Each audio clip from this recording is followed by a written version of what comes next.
Aujourd'hui, je vais parler de Michael Morpurgo, auteur britannique de littérature de jeunesse dont j'avais déjà eu l'occasion de parler ultérieurement avec son roman Enfants de la jungle. Aujourd'hui, je m'intéresse à Cheval de guerre, son premier roman publié en 1982.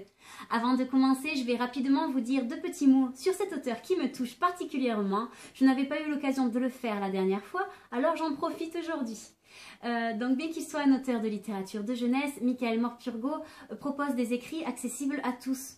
En effet, petits et grands peuvent facilement se reconnaître, y trouver leur compte, au regard de la diversité des sujets traités, de la diversité des formats de ses livres, de la diversité des tailles au niveau des pages. Il aime bien placer ses histoires dans un contexte historique particulier, notamment les deux guerres mondiales. En voilà un aspect pédagogique intéressant puisqu'il mêle français, lecture, histoire. Ces personnages sont souvent des animaux et ou des enfants des jeunes adultes. Il parle souvent aussi des relations amicales, amoureuses, familiales, conflictuelles, etc.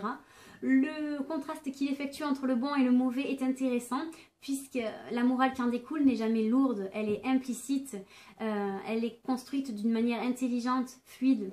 Moi j'aime beaucoup cet univers puisque la part émotionnelle qu'il déploie me correspond, me touche. Pour en revenir au sujet qui nous intéresse aujourd'hui, donc Joey, cheval de guerre, était un cheval de ferme avant 1914. Il prend ensuite part au combat auprès des Britanniques, des Allemands mais aussi des Français et va se rendre compte que les hommes ne sont pas ses ennemis mais qu'il y a du bon et du mauvais dans chacun d'entre eux.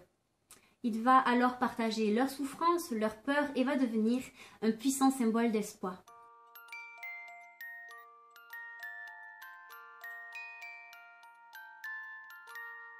Premier point positif, l'originalité. En effet, dès les premières pages du livre, le lecteur est immédiatement propulsé dans les pensées du cheval Joey. Le concept peut surprendre au premier abord, mais c'est fait avec tellement de naturel qu'on ne peut que se laisser prendre par le jeu. Au fil des pages, ensuite, on ne peut que tomber amoureux du cheval. Si on aime les animaux, j'entends bien. En effet, on se prend d'affection pour lui, on a envie de le suivre, de le protéger, de voir où cette guerre va le mener. L'immersion passe vraiment par là et je trouve ce travail magique finalement.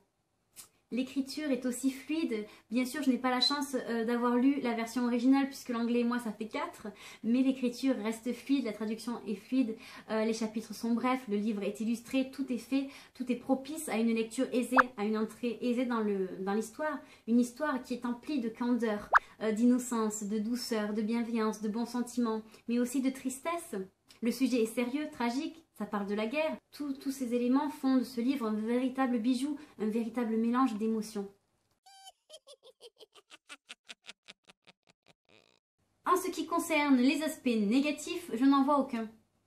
Si ce n'est que les aventures de cet animal hors du commun, survivant et témoin d'un conflit mondial destructeur, se terminent inéluctablement. En effet, quand on referme le livre, on est légèrement frustré. On n'a pas envie de quitter Joey. On n'a pas envie que l'histoire s'arrête. Les 185 pages du livre environ sont insuffisantes en ce sens, du moins c'est comme je l'ai ressenti. Heureusement, l'auteur arrive à transmettre dans le cœur de ses lecteurs un goût d'innocence, de plénitude, d'enfance, et finalement c'est l'essentiel. Je recommande ce livre à tous ceux qui sont sensibles à la littérature de jeunesse, mais aussi à ceux qui ont gardé leur âme d'enfant, à ceux qui aiment la vie, les animaux et l'histoire avec un grand H, à tous ceux qui n'ont pas peur de faire jongler leurs émotions, puisqu'au regard du sujet traité, on passe souvent du rire aux larmes. Donc je le recommande vraiment ce livre, puisqu'il est à mes yeux une œuvre à découvrir et redécouvrir sans modération. Maintenant, je vais vous parler d'un petit plus.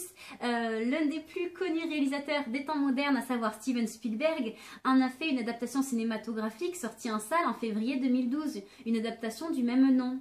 Je vous invite vivement à aller voir la bande-annonce qui pourrait certainement vous donner envie de lire le livre. L'adaptation est très bien réalisée, l'esthétique est très soignée, même si c'est très romancé, l'histoire reste magnifique. C'est un pari risqué que le réalisateur a relevé avec brio, puisque retranscrire les pensées du cheval sur grand écran, il fallait quand même oser.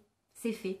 Si cette présentation pour le moins passionnée vous a plu, je dis bien passionnée, oui, car comme vous l'aurez compris, l'univers de cet auteur me touche. Je lui ai même dédié mon mémoire de recherche lors de mes études universitaires. Alors mes propos peuvent paraître peu objectifs, mais je dis vraiment ce que je ressens avec sincérité. Et donc si cette vidéo vous a plu, je vous invite à la partager tout simplement, à me suivre de partout, virtuellement j'entends, et aussi à découvrir ou redécouvrir mon site de critique Laura des mots, puisque si je fais ce genre de petites vidéos, c'est avant tout pour vivifier le blog, voilà. En attendant, je vous fais de gros bisous, comme d'habitude, et je vous dis à la prochaine pour de prochaines aventures.